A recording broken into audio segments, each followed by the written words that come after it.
2027 election. It's very far away, but people are still preparing for it. Atiku and the part of Utomi face backlash over merger. Can you imagine? I know that a lot of speculation has been that, part of Utomi is trying to form a mega party and is trying to consult the key politicians in other opposition party to form a mega party that will wrestle power from Tinubu and APC come 2027.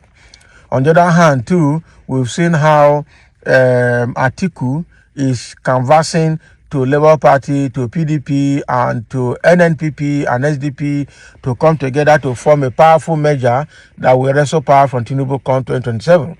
And recently, we have also seen how former governor of Kaduna State, Nasir El-Rufai, has been visiting the SDP chairman, and still people are saying he wants to migrate to SDP to be able to, field himself as presidential candidate come 2027. But the key thing here is Atiku himself in PDP trying to call Peter Obi and what is his name, Kwakwanso. Meanwhile, it is Atiku's greed that drove Peter Obi out of PDP and drove Kwakwanso out of PDP. So it will be very, very disappointing and very unheard of if these same people come back to form a merger with the same Atiku that is desperately wanting to become the president of Nigeria. It's not going to work now, because if they form the major party, who is going to be the leader? Who is going to be the presidential candidate? How are you going to rework the National Working Committee? That thing can never work. Okay, so let's see now what is happening between Pat Utomi and Atiku in this major thing. Okay, so APC chieftain Okechukwu dismisses Atiku Utomi's coalition talk. So chieftain of the All Progressive Congress APC, Osita Okechukwu, had dismissed as wishful thinking caused by former presidential candidate Atiku Abubakar and Professor Pat Utomi for a strong coalition against the ruling party in the next general election. So reacting to the victory of the new Senegalese president Bassirou Faye, the former vice president had said a coalition of opposition parties could dislodge the APC in 2027. But reacting through a statement at the weekend, who recalled the implosion within the People Democratic Party over disagreement on zoning of the presidency to the south, declared that the opposition figures in Nigeria were bereaved of the consensus spirit which worked for the counterpart in Senegal. Okechukwu reminded major canvassers to study the large-hearted political engineering that enabled the opposition to take over in Senegal, recalling how in 2014 Ousmane Sonko invited his friend and fellow tax collectors Bassirou Diomaye Faye and other emergent political actors to form a political party, PASTEF, African Patriots of Senegal, for work, ethics, and fraternity. Oh boy. So Okechukwu noted that PASTEF, or Patriots of Senegal, which was led by Sonko, was dominated by young Senegalese, with Faye serving as the Secretary General, while Sonko was the leader. So on the possibility that the persistent calls for merger hyped by Atiku for opposition political parties to form a formidable coalition to oust the APC like the PDP was defeated in 2015, Okechukwu says circumstances on the ground make that a tall order. Now, wow. Nigerians know that all the leading presidential candidates in 2023 were all new liberals. For instance, like Tinubu, Atiku, and Obi agreed to remove fuel subsidy and to harmonize the foreign exchange rate. Since they all belong to the new liberal school of thought and are capitalists, they better support Mr. President, because the success of Tinubu's economic reform is better for such students more than those of us who subscribe to the belief that government has business in our welfare. Can you imagine? So it's Osita Okechukwu that is creating this backlash against Pat Utomi and against Atiku. So it's not that Atiku and Pat Utomi are having face-off. It's not a face-off. Okay? It's not a face-off.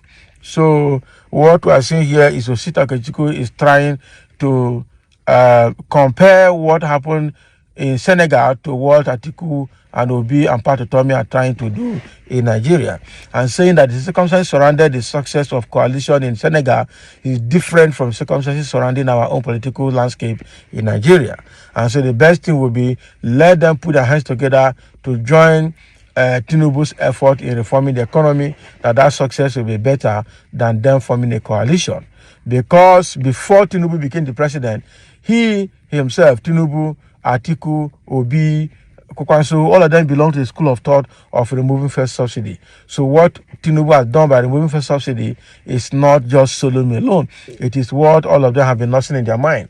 And so generally, they belong to the same school of thought. That means that if they form a coalition, what are they going to do differently from what Tinubu is doing? But they don't know that people like Peter Obi has a lot of master keys in his hand that nobody has. What he has to do is in his brain, and even none of them has it.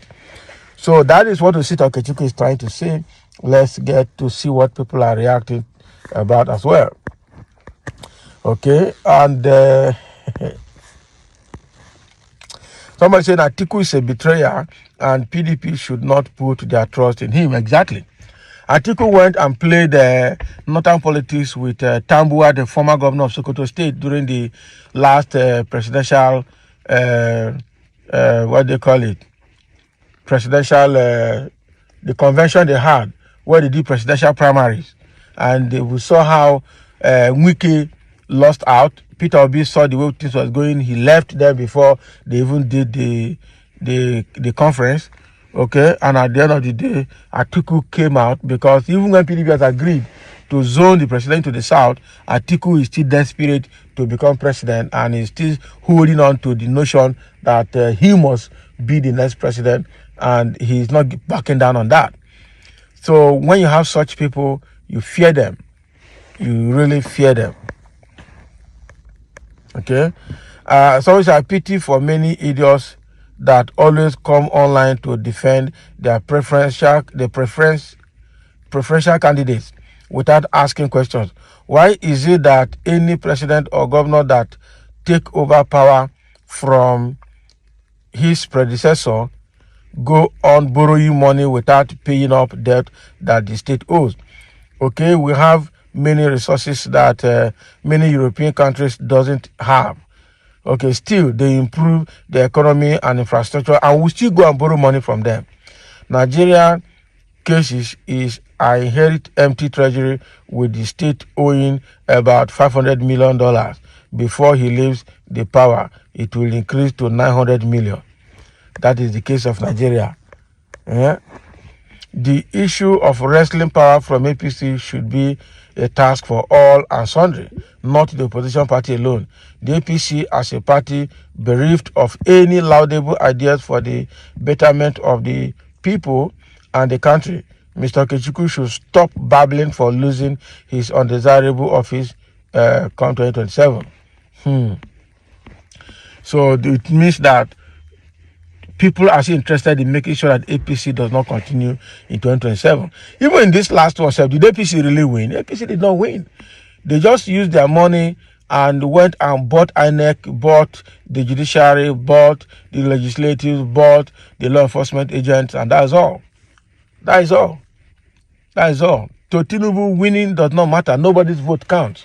His own is his influence with his money. Just like Akpabio used to say that what money cannot do, more money can do it. And the combination of Akpabio and Tinubu is the worst combination ever in the history of politics. I tell you. Somebody has blasted Osita Atiku here. Said Osita is a chameleon. He is best described as Ajib. Okay? Any government in power. Oh boy. Ajib is any government in power. Wow. So he should not be taken seriously. Ajib, any government in power. Wow, I'm seeing this for the first time. This is serious. Ajib means any government in power. This is serious. You can't convince any sensible person that INEC meant no mischief when it jettisoned BVAS. It is only hope for a free and fair election, of course. Of course. So thank you for listening, and let's have a comment.